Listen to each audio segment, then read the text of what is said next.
I found out he passed away, there was no more point of making videos about Mendenhall. No, it, man. But what that guy said today, man, was no different than what Dante said, man. That dude is a young dummy, man. He gonna be held accountable for what he's doing. He just don't understand the rule of thumb about karma, cause I mean he got a lot of stuff he got to pay for, man. yeah. The accusations he ain't put out, he got a lot he got to pay for. You know, he's young now. He just young and dumb. Yeah, it's almost like a what Dante doesn't understand is like the O.J. Simpson case. O.J. got Yeah.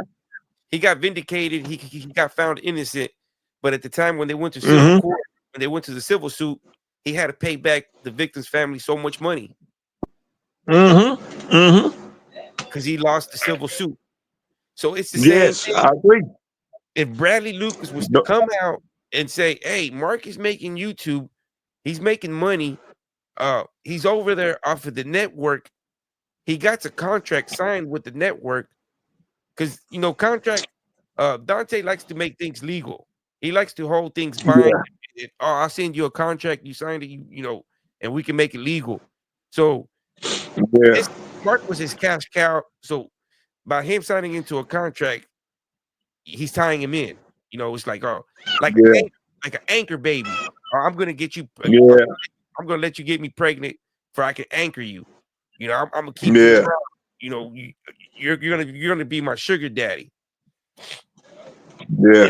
and that's what That's makes that's yeah. That's probably why Lamont was so upset with him when he threw him under the bus like he did.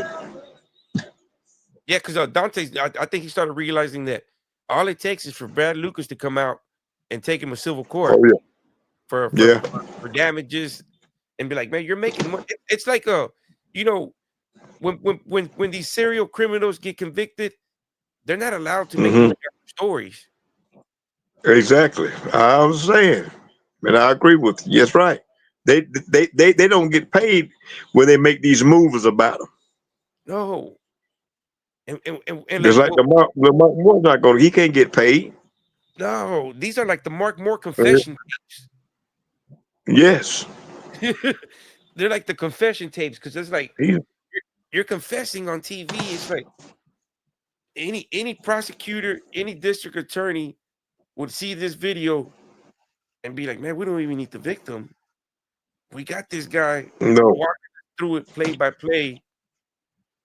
No guy is gonna say he had to go defecate and I pound town it God, again. man. Oh man.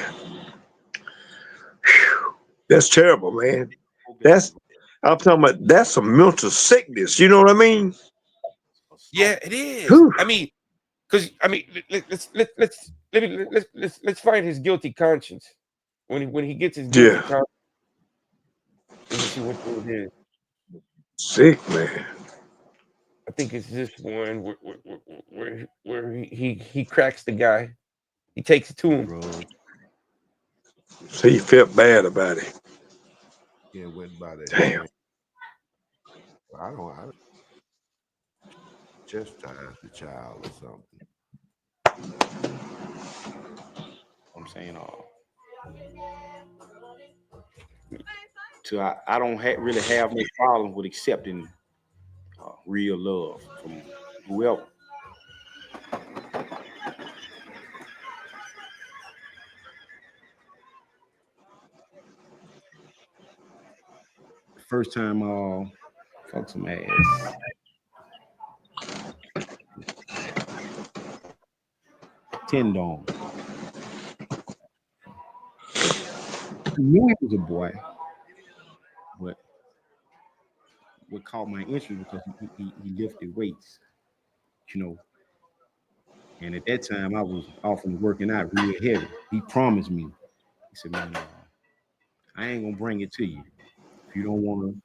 I went and took a shower, cleaned myself up and everything. And I felt guilty. I felt bad. I felt like I had just committed the ultimate sin. You know, I got back from him for a while because I had started having a feeling that I didn't think was right. I started caring about this motherfucker. I mean, laying up in my bed thinking about him. I might be on the weight pile thinking about him. You know what I'm saying? I might see him talking to another dude, and I'll become angry on the inside, like jealousy, what it was. I don't want to say love, you know what I'm saying, but it's just something I couldn't explain. And I transferred. You know, I never seen him again. Well, well, the first man I was with really, really messed my head up there for a while. I've had knives pulled on me. Uh, at that time, I was really more scared because this individual, more or less, I was, he was, I can't get the word for it. Anyway, he was very dominant, very controlling. I couldn't talk to nobody, couldn't go anywhere without either him being there or something said about it. Anyway, he brought it to me. I cried. I definitely cried.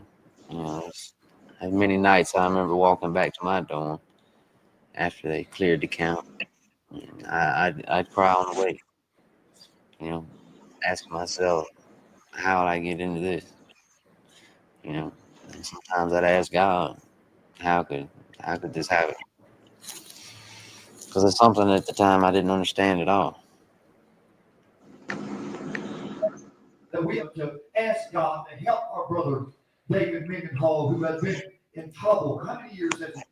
It's going on 6 years. He didn't do it on purpose.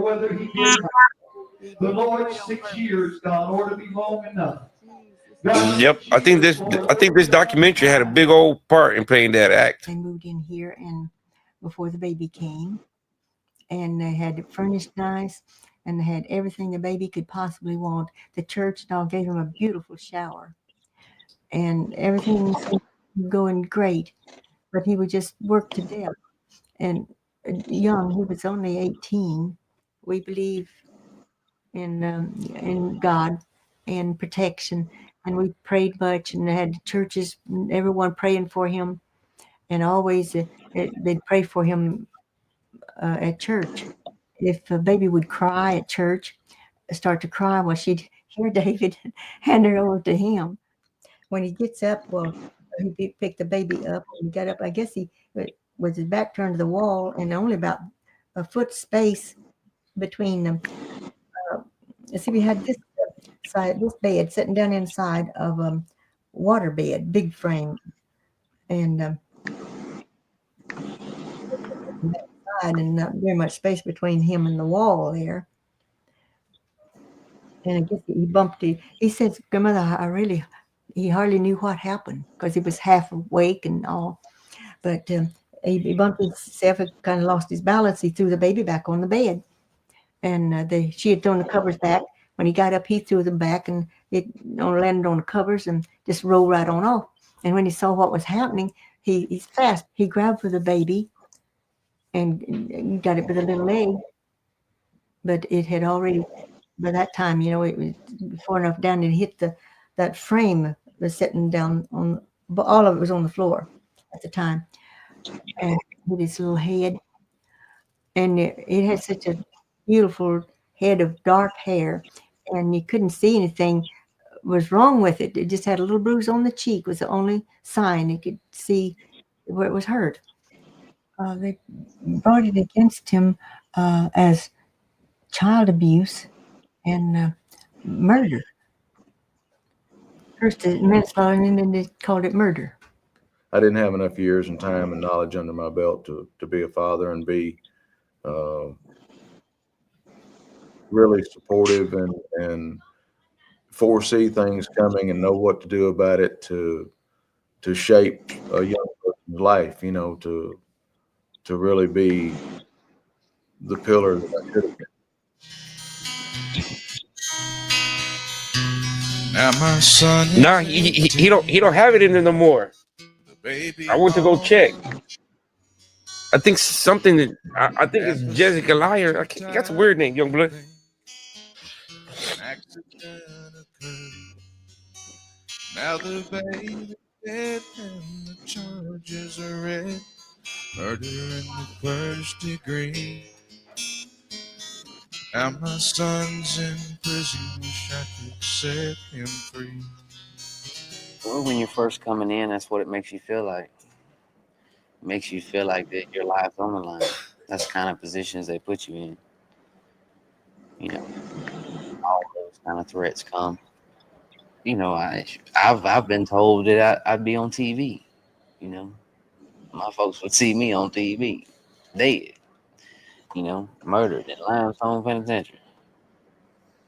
Um, so I've had my life threatened a few times. David Jr. was real close to the breaking point. At one time, he called me, and he was nearly to a nervous breakdown, and he wasn't able to eat and to keep it on his stomach. And he'd had a homosexuals there and so forth. And he was afraid to go to the authorities because they had threatened him, and he didn't know what to do. So he called me, and I called a lieutenant immediately and then moved David to a cell, to himself. He didn't have a cell. He had to be out in the public with everybody, but they put him in a cell to protect him like that. And they moved him from that dorm to another place. So David was recuperated and was much happier. I hope that those kind of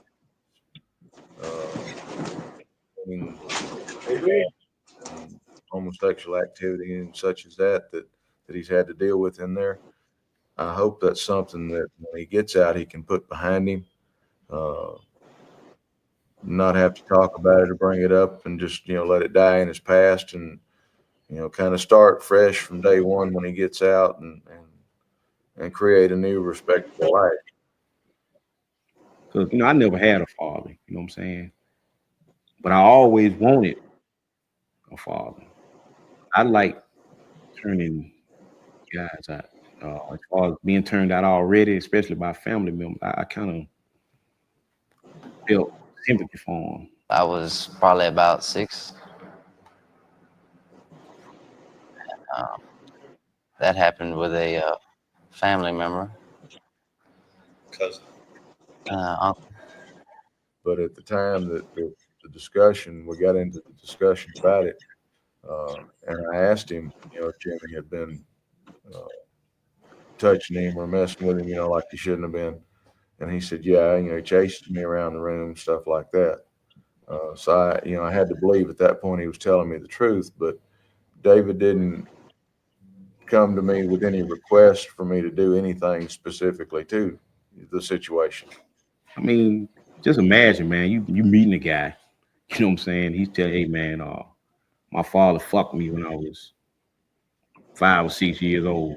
You know what I'm saying? It kind of, because see, I have a daughter, and I see them,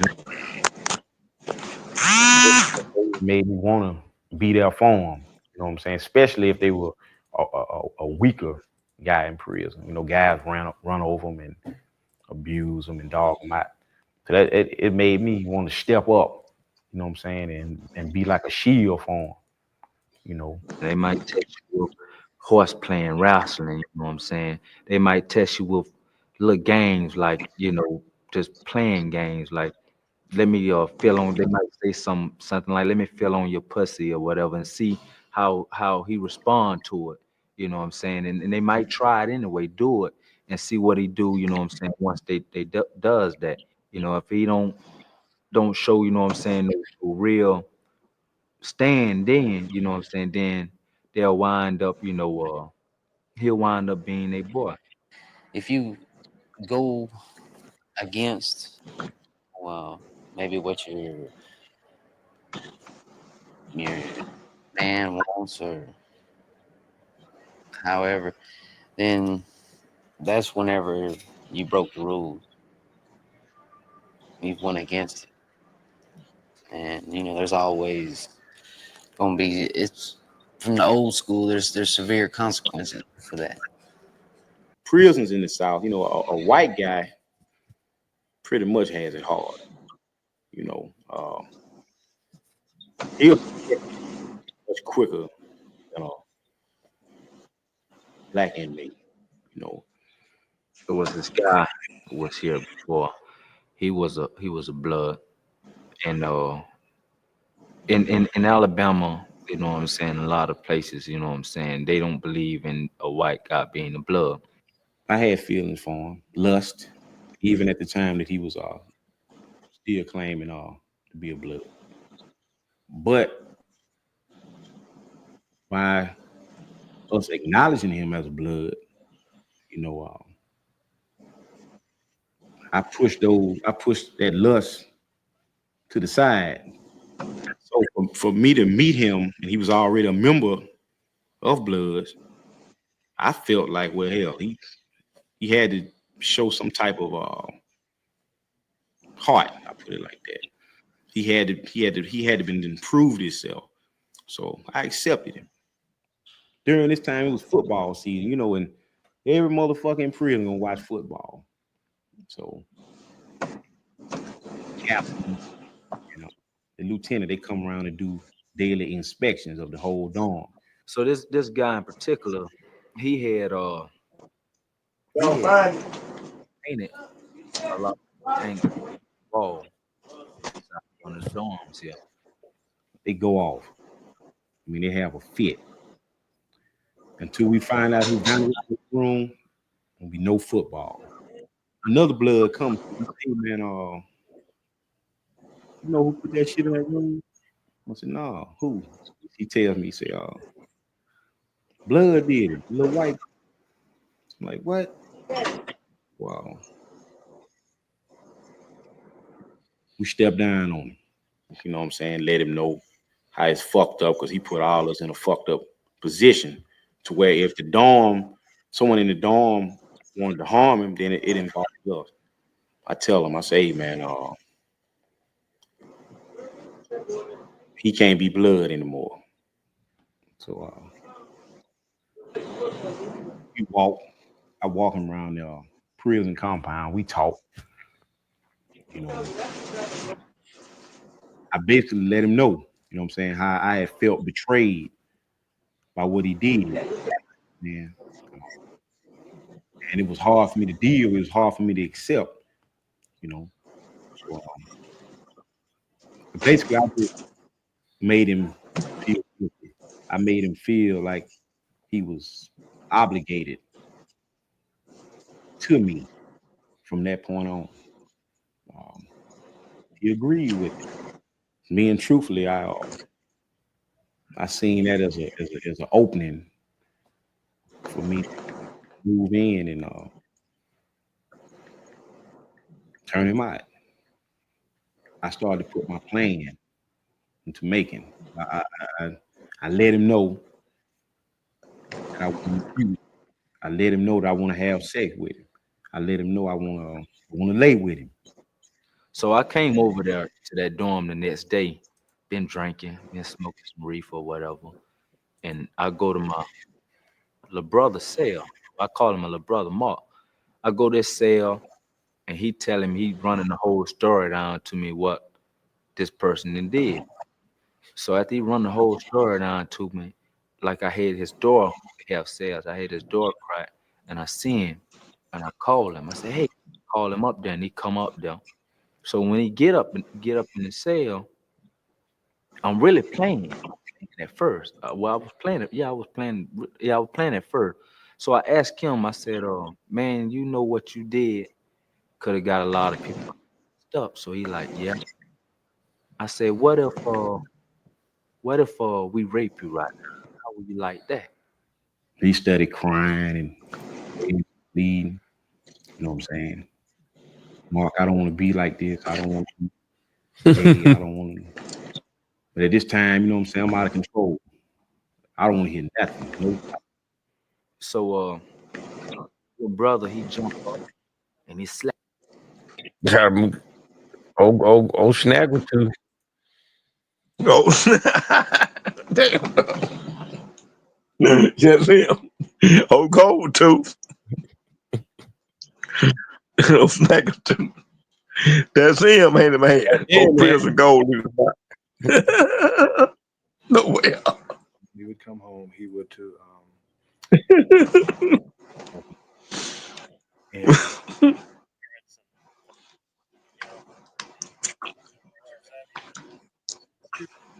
Strip search, and then we'll go ahead and give you. what's happened to you?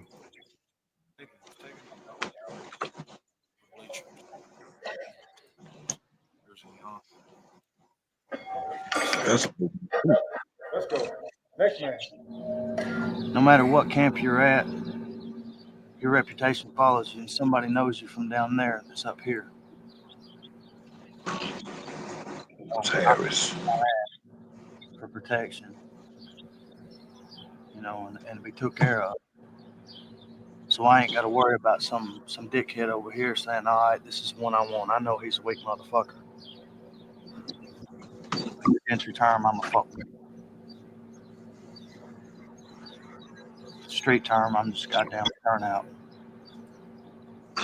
Man, if that guy right there doesn't get help, Yeah. man, it's sad to say that he's probably not even here with us no more. If he was feeling that way like that right then and there, Yeah. he carried that. Yeah. It's sad, man. It's sad that he carried with that. He carried that with him probably to the day he died. It's sad. Yeah.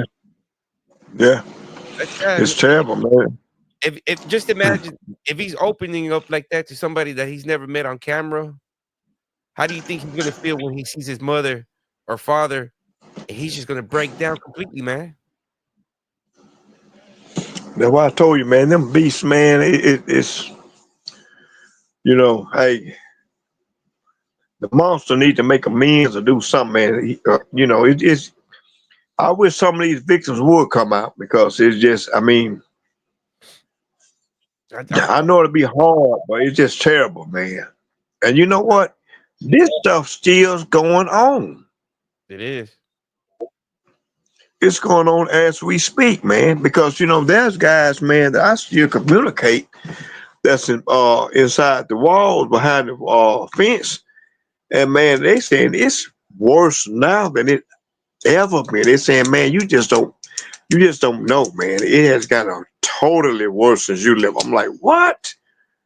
I And it get it. is, man. You watch the news, especially, and I'm not just saying this, um, putting down on other prisons like that's not happening to other prisons, but Alabama, man, is terrible. You know, they sending guys to prison in maximum security prisons with like 2 and 3 years. And Yeah. that shit ridiculous, man. That's why Kay Ivey, like I've been saying this over, and I know they're tired of me saying, Kay Ivey, the governor of Alabama, she has two mega prisons being built, and hopefully they can send these guys to their prospective, you know, uh, dorms or whatever they're gonna call it.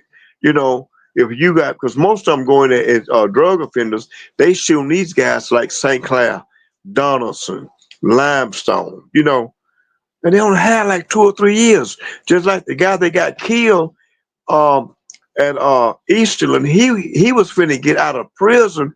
He was finna EOS his sentence the next week or the next day and leave, and he got killed, man. The dude went in there for no more than a year, Yeah. and he was killed. That's sad, man. So how you think his family feel? Bad, man. Yeah, horrible. Yeah, it's horrible, man. I mean, Alabama. I don't know about California. I don't know, but Alabama. Something's got to be done about Alabama prison. It does. Something got to be done because it's sickening, man. They sending these guys to prison, man, for like DUI, or you got just say possession of crack or methamphetamine, These guys send them to somewhere they can get some type of therapeutic treatment or treatment dorm. Don't send them to yes, and they done wrong. They violated. But why send these guys to a maximum security prison where they don't belong there? Yeah. But Alabama, like if we got a bed and you a body, we're gonna house you here. Alabama is the most crooked ass state you can imagine, man. It's terrible, man. Cause like you said, Texas don't do it. Texas is hell the biggest state in the United States. It Yep. takes what a damn day just to drive through Texas. Yeah, man. California don't do it. You know what I mean? So Yeah, why small ass Alabama does this shit? A yeah, southern state does this. A small state. Alabama is small compared to these places like Texas and California. You can get Alabama and probably fit it in Dallas. yeah. It's a small, You small know? state. Yeah. It's sad, man. But this what goes on. This is why I applaud you, man, for keep putting this stuff out, man. Hopefully somebody listen. But like I said, man, Governor Ivy is trying to do something about this, and you don't have to be from Alabama to send Governor Ivy emails. No, You can be from Texas or whatever and send her emails, and they'll answer back, man. I've sent her like, man, I'm talking. I can't tell you how many emails that I've sent and got people saying. So, for the ones that's listening, if we can send Governor Ivy, the governor of Alabama, some emails about this corruption that's going on with the guards and the inmates, maybe something can change. yes, exactly. I mean, we all got to do our part. Some kind of petition, some kind of email, Yeah, uh, bring awareness to the situation because Alabama's, is getting out of hand. Alabama is corrupt. I'm talking about it's corrupt. And I love Alabama now. I'm a native of Alabama, but Alabama is corrupt. When it comes to the penal system, it's corrupt.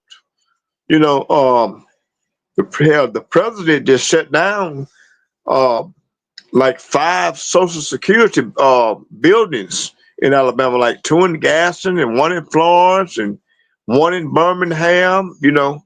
It's just a bunch of crooked ass shit going on down here. Yeah, The Luke Duke. ADOC is pitiful, huh? He said Luke Duke says they're suing AODC for the dude's death. He was tortured for 3 days. Man, they should have. Man, they should have already Yes, done. man, this guy. Yeah, Luke Duke said it was bad. But and even though his family is suing them, they just say, okay, they might get 2, 3, 5 million dollars, but they can't get their son back. Yeah, he ain't coming back. You They can know, keep that money. they can't get him back. So how his mother feel, his father, his kids or whatever, his aunts, uncles, they can't get him back. So they suing him. But I mean, you can't. Doesn't stand equivalent to a life, a human being life. There ain't no price on it. No, there's just no price on it. The same way as this turned out video. You turn these guys out, man. Like Jonathan Schwartz said, these guys have life term illnesses. They'll never be able to come back around. That's PTSD. Yeah, that's what he got right Going in. Look at this guy right here that's on the video. This guy has this. He has PTSD. He has a he is suffering. Is he still alive? He's suffering. And who to say, if he were to get married, how he would act out? This guy, I mean, he shouldn't be held accountable. If he does whatever he does, he shouldn't be held accountable because you can look in this guy's face and tell that man he's tormented. there. It's sad, man. It brings tears to your eye. If you have any kind of human qualities, this particular thing that you just shown, if it don't bring tears to your eyes physically, you'll cry outwardly or you will definitely cry inwardly. And that's Yeah, bottom line. I mean, you can't help but to say that. it hurts, man. Yeah, it hurts to see another human being. I mean, you could just hear it in his voice, just looking in his eyes. It's just like, man, if he could, he'll end his own Yeah, life, man. man. Like it's sad. Yeah, Uh, he Yeah, he liable to go commit suicide or kill someone or anything. You know, Yeah. who to say? Look at this guy. This guy, man, probably no more than 20, 20. I tell you what, he's not 30 years old. No. I'm willing to bet you that he's not 30 years old. No. He's like 24, He's a 25. kid, man. Yeah. He's still a young man. Yeah, yeah, he's a kid. Yeah, yeah, and have to What live with this crap for the rest of his life for what some time? creeps turning him out. So whoever go out and promote these creeps like Lamarck Moore, like Dante Dunn, is wrong. Yep. Bottom line, They need to be exposed to, and that's what we're going to continue doing, young blood. We're going they to need to be continue. exposed. What time? Yes, What time you got? we're gonna continue, and I sure appreciate the man. What time are you available tomorrow, young blood? Say what? Say what? Noel? What time are you available tomorrow? Oh, I'm off tomorrow, man. I got a weekend off. Oh, okay, okay. So I Uh, hit you. I whatever hit you. time makes. Anytime after 10. Okay, we'll do a couple of them throughout the day Huh? tomorrow. We'll do a couple of them throughout the day tomorrow.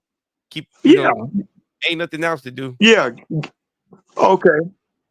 All Yeah, right, give young. me till about 10, cause I'm gonna get me a little rest tonight. I'm gonna sleep in. When I say sleep in, 8 o'clock is sleeping in to me. I'm Yeah, gonna sleep that's good enough. in. All right, young blood. So anytime after 10, you can text me, man, and it don't matter. Whatever you want to do. Okay, young blood. You have a good night, and we'll do it Oh, again tomorrow. Thank you, everybody that's been rocking with us, okay, man. Y'all man. Everybody have a good night, man. V Morellas, cook me some burritos. and some good hot. All Hey, right, man, I love those. Okay, man. Y'all take care, man. you too, Bye my bye. blood. Goodbye.